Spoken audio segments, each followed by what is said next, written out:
In his world of progress and technology, man convinces himself that there's nothing out there, nothing moving in the shadows beyond the arc of his peripheral vision, nothing in the light taking account of his deeds and actions. In this podcast, we will discuss the paranormal, hauntings, spirituality, all things between the darkness and the light, angels, demons, the universe within, and the universe without. I'm Paul James Caiden, and this is The Spirit Side.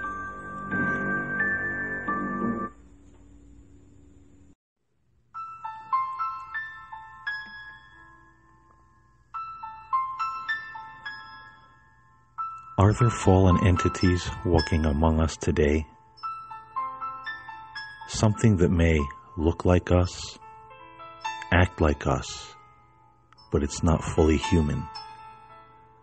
Something from some other dimension that we call the heavens.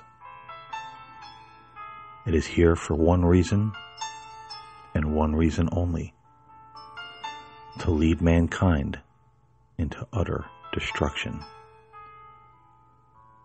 I'm Paul James Caiden, and this is The Spirit Side.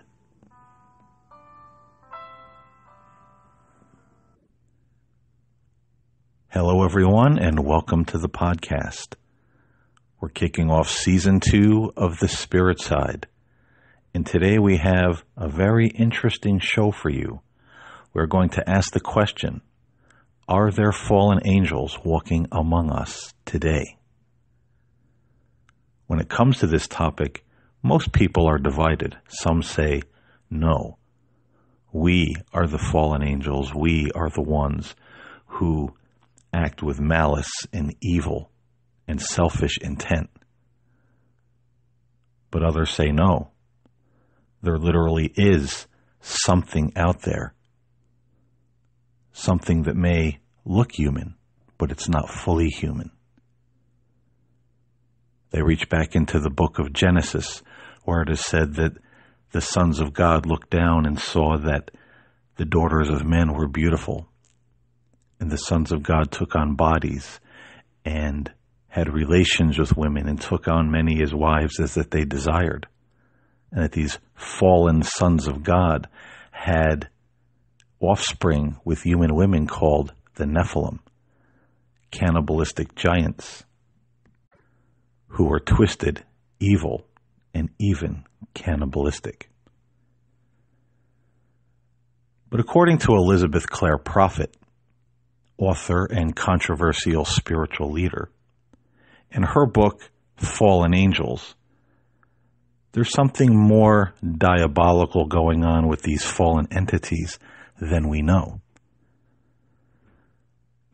She cites the book of Matthew, chapter 13, beginning in verse 24, where it reads, "The kingdom of heaven is like a man who sowed seed in his field. But while everyone was asleep, his enemy came and sowed weeds among the wheat and slipped away. When the wheat sprouted and bore grain, then the weeds also appeared. The owner's servants came to him and said, 'Sir, didn't you sow good seed in your field? Where then did these weeds come from?' And he replied, 'An enemy did this.'" According to Elizabeth Clare Prophet, the field is the world, and the seed is everything in it plus mankind that God created and saw that it was good and very good. But the enemy would be Satan, or the devil, who came and sowed weeds among the wheat. Now, according to Elizabeth Clare Prophet, these weeds that were sown among the wheat were actually offspring of the fallen one, or fallen angels themselves. They took on the appearance of men and have over the centuries caused much trial, tribulation, war, and turmoil upon the earth. these fallen beings, these weeds in the garden of God, have been our religious leaders, our government leaders throughout the ages. Hence, Elizabeth Clare Prophet says, this is why we can look back in history and see the same mistakes made over and over and over by our governments, by our religious systems, always seeming to never learn from their past mistakes or their predecessors. But they continue to go down the same road, making the same mistakes, bringing death, destruction, and war. Because according to Prophet, these are not mistakes that our religious leaders and government officials are making.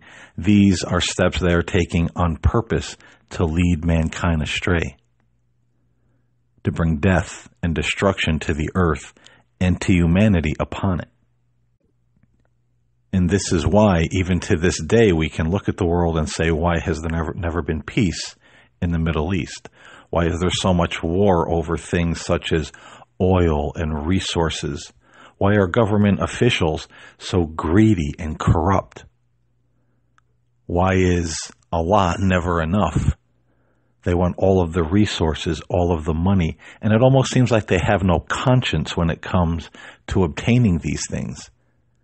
And you do hear people in this day and age say, what's up with the politicians? It seems like these people have no conscience. They have no soul.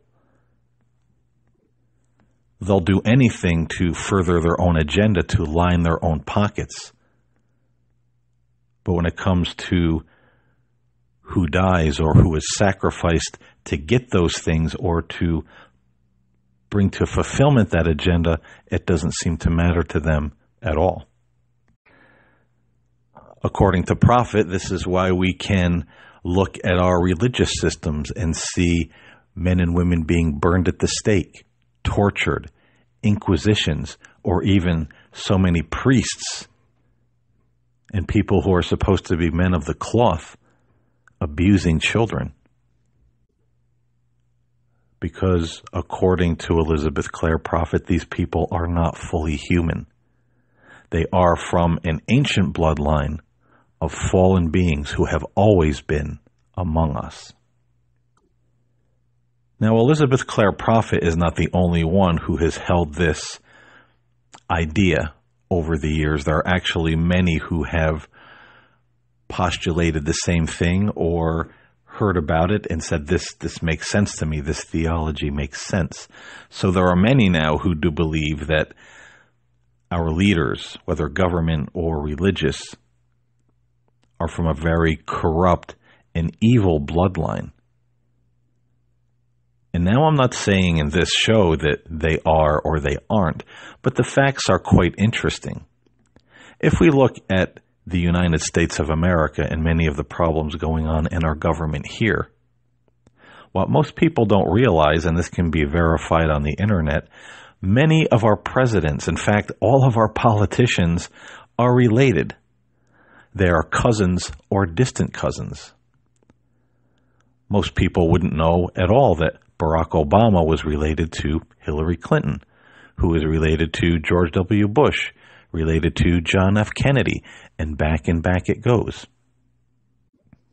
Now that is quite a crazy and mind-blowing thing to think about. Like, how can Barack Obama, who was supposed to be born in Kenya, be related to John F. Kennedy and George W. Bush and Hillary Clinton and, all these other people? But the research has been done, and all of these people, all of them, are related in some way and from the same bloodline. And this bloodline goes back to the royals in the time of England in Europe. It goes back to some of the most bloodthirsty dictators and leaders of our time. So could this be why these individuals consider themselves to be the elites or the masters of the universe? Because they've had a long history, a long family history of ruling with an iron fist. Now, according to this theory that these individuals are fallen beings, they are not only the ancestors of Genghis Khan and King Henry and Queen Elizabeth and all these people going back into history, but they're actually the same beings. Not reincarnated, but taking on a new face. Throughout the years, George W. Bush could have been someone else.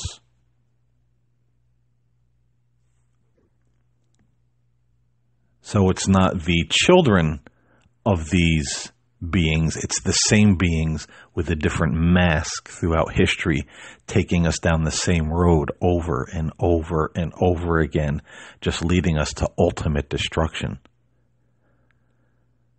Some hypothesize that this is what the New World Order and the secret societies and the Illuminati are all about. That this is the cabal, the club, the coven, if you will, which these beings belong to. And the New World Order is their ultimate agenda to own the earth and completely destroy mankind where only their kind is left. Could this be why we're seeing people being microchipped? Surveillance states such as China, and they say it's coming to the United States and across the world very soon. Is this why our history and our government and our society is so replete with occultic symbols? There are many who look at this and say, why are there so many occultic symbols in advertising and music and Hollywood and music videos and musical artists? It's everywhere. The all-seeing eye, the pentagram, the double and the triple three, all of these symbols that represent the occult and represent the secret societies.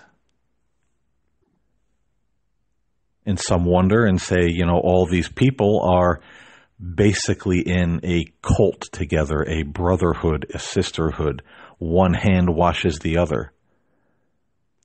The political entities wash the hands of the religious entities, which wash the hands of the Hollywood industry, the actors, the actresses, and you don't get in to be somebody in any of these circles unless you're part of this group, this society. But others would look at that and say, no, that is not exactly the case. You're not going to be someone in any of these circles unless you are one of them, the fallen. Although there may be some human beings who get the free ticket to ride because eventually they're sacrificed and these people die. It's like selling your soul to the devil. I want to be a famous musician, a famous rock star. Fine, you can do it. We'll give you a career for 2-3 decades, but then in the third decade, you're going to die of a drug overdose. You're going to commit suicide or whatever's going to happen, because eventually you have to pay the piper. And this, of course, according to some, is a way to thin out the human race, but also make human sacrifices to ultimately their father, which would be Lucifer, the devil, Satan. All of this sounds pretty dire if it were true, that there are fallen angels, fallen entities walking among us, continually leading mankind on a path of destruction. But what is the ultimate end of all of this? Is there any hope for humanity? Well, according to Elizabeth Clare Prophet and those who hold this idea, this theology, that in the end, that yes, Christ will return. And there again is the parable that when he returns, he sends out his angels and they gather the wheat and the tares, and they put the wheat in the barns and tie the tares in bundles and throw them in the unquenchable fire. So in the end, according to those who believe in this, that is what hell is about, that actually no human being will actually go to this place called hell or the burning fire. But it will be for the fallen ones, those who look like us, but they are not us. All the wheat will be gathered into the barn, and the tares, the weeds, will be destroyed. But until that day comes, we are supposed to endure and be aware that these things are out there. They are among us. Now, again, I'm not saying that they are or they aren't, but there are some interesting facts and interesting stories that float around that make us wonder what exactly is going on behind the scenes with these government officials, with these religious officials. Well, just recently, Pope Francis brought a pagan idol into the Catholic Church and brought in many shamans and witch doctors, and they had a ceremony, and many bowed down to this idol. And many in the Catholic Church were completely aghast by this. And now, I'm not here on this show to poo-poo anyone's religion or spiritual beliefs, but if you're going to be part of the Catholic Christian Church, why would you bring in a pagan idol? Something that has very negative and black magic connotations, and have all these witch doctors and such things doing rituals and praying and bowing down. It just doesn't seem like something that someone we would call a pope would do. But then again, what would a pope do? Because throughout time, they've tortured, they've killed, they've done very terrible things. And according to some, this would be a wolf in sheep's clothing. He looks like a religious man. He looks like a religious leader. He looks like a very pious man. But in fact, and in reality, he's not a man at all. He's something that's deceiving us and seeing how many people will follow him into this path of evil and destruction. Let's think of a story that was told by Mr. Billy Corgan, who was the lead singer of the very popular band Smashing Pumpkins in the 1990s. Mr. Corgan reports that he was at a party, and he was on the Joe Rogan show, the Joe Rogan podcast, and he told this story, that he was at a party, and he was not high, he was not drunk, he was not under the influence of any substances, and that he saw a very well-known Hollywood person in the entertainment industry transform into a very tall, large reptilian being. Now, I don't know if Mr. Corgan, how honest he is or is not, but he swears that this is true. He wouldn't say who it was on the podcast. He said he would talk to Joe Rogan about it after the show. So we're not really privy as to who this supposedly was that went through this reptilian transformation. Now, Mr. Corgan is not the only celebrity or musician who has claimed that he's seen his associates at very large gatherings, eating human flesh, drinking blood, undergoing bizarre transformations, and a host of other bizarre behaviors that doesn't even seem like a human being would engage in such activities or be capable of such things. And then we have to think about why many of our politicians here in the United States gather once a year at a place called Bohemian Grove and wear hoods and masks and parade around and do rituals before a giant statue. I believe it's Baal, if I'm not mistaken. I could be wrong about that. But it's a giant statue of a pagan god, and they have these rituals, these ceremonies, and no one is actually allowed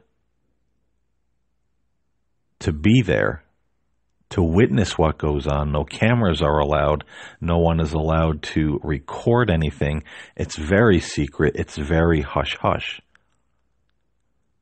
So why are the leaders of our country gathering in such a bizarre place, doing such strange and bizarre things? Are they simply cult members of some secret society doing strange spells and rituals? Or are they fallen beings paying homage to their Father? As some hypothesize, that they're doing black magic rituals to bring mankind that much closer to the eve of destruction. Why is there such a place in the Vatican called the Lucifer Room, where there are images of Satan or Lucifer? Now, many of you probably are not even aware of this, but if you will Google that fact, the Lucifer Room in the Vatican, that's a pretty strange fact. And again, it makes you wonder, why do our religious leaders, who are supposed to be so pious and holy and good and upholding the values of Christ, have a Lucifer Room? Why are our political leaders trying to be or act as gods in trying to control and own the weather, genetically modifying food? Every aspect of nature they are polluting and contaminating and genetically splicing. And eventually that will come down to you and I, other human beings, through gene therapy or gene splicing, or even the AI craze where they want to put something in your brain or something that connected to your nervous system that taps you into AI or the internet. You become the smartphone, you become the computer. And yet no one really seems to see the danger in that because, hey, it's technology. We're all lining up lines around the block to get the new Apple phone. Are we going to be like Sweden? They're lining up around the block to have the microchip put in their hand. Is this the ultimate agenda? Is this the way in which they will control humanity? Is this the way in which they will destroy humanity and the natural creation? It is very interesting that in Islamic belief systems in the Quran, there is a verse or a surah where Satan is speaking to God and he tells God, "Behold, I will change the natural creation." And for those of you who are interested, that is Surah 4, verses 118 and 119, which reads that I will change the natural creation and cause them, the human beings, to... Well, it's better if I just read it verbatim. Surah 4, verse 119, and this is allegedly Satan speaking, and he says, "And I will mislead them, and I will entice them, and will prompt them to slit the ears of cattle, and I will prompt them to alter the creation of God." And it's very interesting that I was watching a piece about this one day, and when it says slitting the ears of the cattle, that there's something with the genetics, something they get out of the ear of the cattle that aids in like genetic manipulation of some kind. So I found that to be very interesting, and I don't remember exactly what that was. Perhaps that's something you could look up to do more research if you want on this topic. But there again we have it, changing the natural creation. And isn't that what they're doing right now? There's nothing that is sacred to these politicians all over the world. It doesn't matter where one lives, what country, what state. The agenda all seems to be the same. And we see these people who seem to be at odds with one another. The Republicans against the Democrats, the Americans against the Russians, and against this one and against that one. Yet many times when you see them in a room together, they're hugging, they're embracing, they're smiling, my old friend, my comrade. It seems like they're brothers in arms. There's no friction, there's no fighting among them whatsoever. So are we being duped? Is all this friction on the world stage just a show? Again, leading us down that path of ultimate deception and destruction. These are all very interesting questions, ladies and gentlemen. And again, I'm not saying in this show that all of our politicians and religious leaders are fallen angels, but if you do some digging into this topic and find out all of the strange and occultic things that they do, the bizarre stories of people transforming into reptilians, how all these people throughout time immemorial have acted like they have no conscience, they have no soul. It doesn't matter who they sacrifice or who dies or how many die. And now we've come to a place where I've mentioned in podcasts past that these individuals refer to themselves as the masters of the earth, the lords of the earth, and the masters of the universe. That they truly believe that they are going to inhabit, control, and rule the very heavens. Now, you don't have to be an overly religious person to connect the dots and realize who and what that sounds like. So is it possible? Is it possible that many of these people are not human beings at all? Have we been duped? Is this part of the strong delusion to believe a lie that the Bible speaks of in the last days? After all, look how divided we all are in this world right now. Political parties literally and physically fighting with one another. Nation against nation. Ethnic group against ethnic group. Everyone's divided and hating. And is this ultimately what such beings would want? After all, if we're divided and killing one another, we certainly can't unite in faith, in love, in goodness, in kindness, and dispel the darkness with our light. I've spoken many times here on this podcast about people waking up, shaking the dust of sleep out of their eyes and stop following these religions and personalities and political figures like they're new popes, like they're new saviors, like they're going to save them, save the world. Because I'm of the personal belief that they're not. They don't have the good of every man, woman, and child at heart. They have their own good.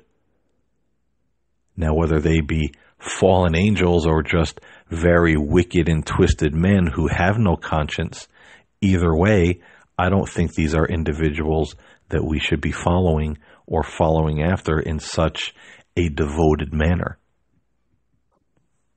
In the day and age that we live in, many people are waiting for a great demonic or fallen angel deception to come on the earth in the form of flying saucers and the UFO phenomenon.